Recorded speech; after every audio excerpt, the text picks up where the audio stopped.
Bonjour à toutes et à tous et bienvenue sur Ouest France pour l'essai du Hyundai Kona hybride.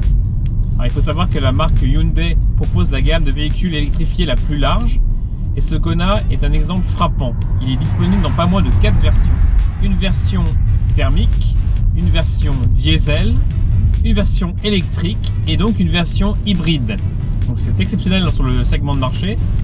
C'est exceptionnel dans tout le catalogue français. Ça se traduit par un petit moteur essence accouplé à un moteur électrique, 141 chevaux au total.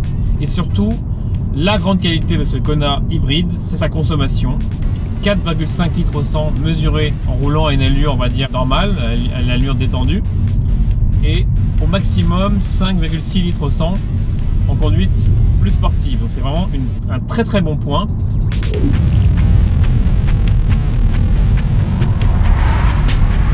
L'autre bon point de ce Kona hybride, c'est son équipement. Alors vraiment, on connaissait les voitures coréennes pour leur dotation, mais il faut dire qu'effectivement, il y a le plein d'équipement, 4 niveaux de finition.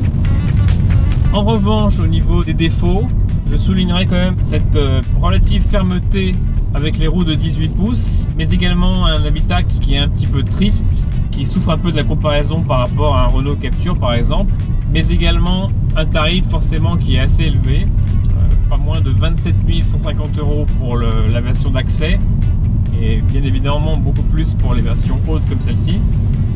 Et enfin, un autre point qui est à souligner, c'est l'habitabilité qui est quand même assez moyenne, même si elle n'est pas pénalisée par la présence des batteries. On a un espace aux jambes à l'arrière qui est dans la moyenne sans plus, et un coffre qui est également en retrait de la concurrence. Donc ça, c'est un petit peu un défaut.